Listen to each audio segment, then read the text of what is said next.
Greetings and welcome to another video. Those of you that followed my channel for a while might have stumbled over the fact that I love doing things solo in Final Fantasy XIV. And while mount farming or doing old extreme trials and raids is one of the coolest things in my opinion, we also have brand new content that allows this type of solo grind challenge thing. So I wanted to give it a try. And while stumbling over the solo farm gold and phantom EXP video from Perry the Fridge, I really wanted to make this work for leveling jobs. And not just sticking to Canoneer, as farming this amazing spot only for the gold pieces alone is definitely a waste of grinding resources, as you could easily add leveling phantom jobs into the mix. The biggest reason why you should do that are the 1% damage and healing buff each job grants upon mastering them, which happens once you reach the maximum level. This has way more value than any equipment upgrade that most people are aiming for with these massive gold farm videos. But without further going into the min-maxing strategies in OC, let's get started with the solo farming topic. If you haven't seen the video of Perry, this spot here, found just slightly left and north of the crystallized Caverns aetheryte, is among the, if not the best spot to pull mobs together and strike them down with mighty AoE blows.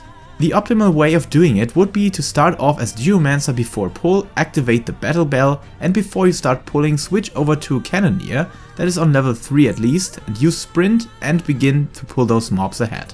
And against the ideas of other videos, you can do this on Dark Knight, Gunbreaker or Paladin as well, without big issues. It's just a bit more tricky to pull off and you certainly have to use your kiting abilities here and there.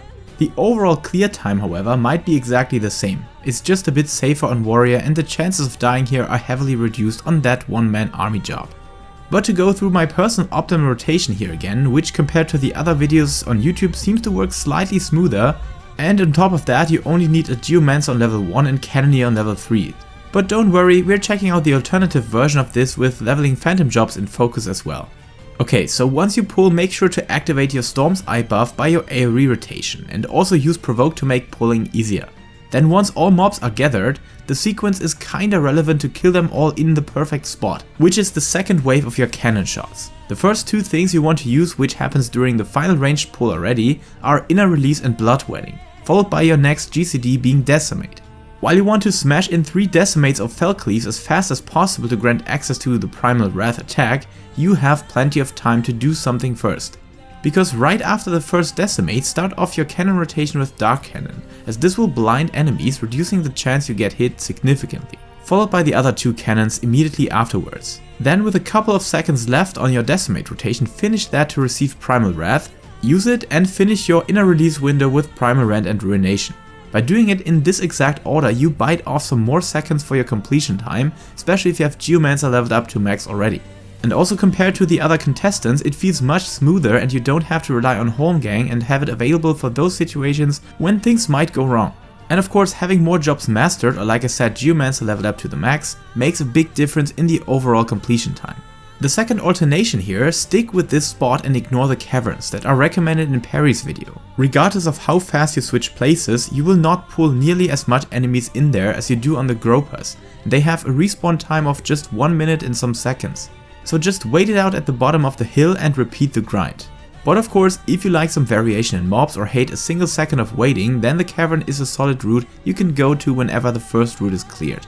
But of course, now to the interesting part. As I didn't have the Geomancer nor the Canoneer at the start of doing this method for myself, I wanted to give it a try anyways and see how the strength of a warrior can deal with this all by itself. The whole idea doesn't change on that regard, you just have to cut down on the amount of targets you're pulling.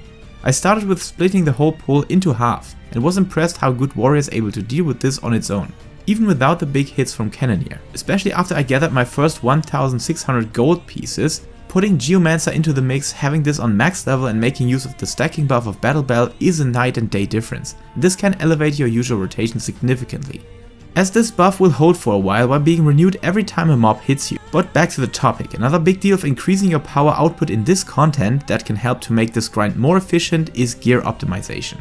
As this zone will scale down your item level to level 700, it is very strong to select those secondary stats that are preferable for your job, and for those players that don't have their best in slot gear already. So take whatever you can find, even for tomes or the previously crafted battle gear. As a warrior, for example, just aim for any piece with critical hit or determination on it. I've seen so many warriors or other tanks running around with tons of tenacity when you could stack up determination or crit onto much higher values. And believe me, choosing the right secondary stats can make a big difference. So, to sum it up, this spot is the best to farm a handful of mobs. If you can clear the whole hill on one pull is up to the Canoneer or Phantom job you're leveling right now.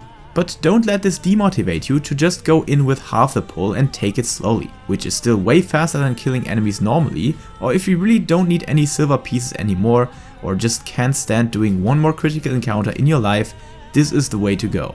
But of course, grouping up to farm strong mobs is definitely much more efficient, and even critical encounters will give you more Phantom EXP in the long run. So only take this as an alternative way of farming some gold or leveling up Phantom jobs all by yourself. Or if you just want this little spice of challenge being added to your Occult Crescent experience. Definitely make sure to start leveling up your Geomancer to max to make this work much faster, or basically have something to use pre-pull to make your damage output increase regardless of the job you choose to level, which can be beneficial to basically everything this content has to offer. So I hope that my refinements of the original guide can help you in grinding this out, but of course leave Perry the Fridge a like or sub to appreciate his work on finding this method out in the first place. Lots of fun in solo leveling or enjoying OC in general, and until next time, stay safe, stay healthy, and keep loving Final Fantasy.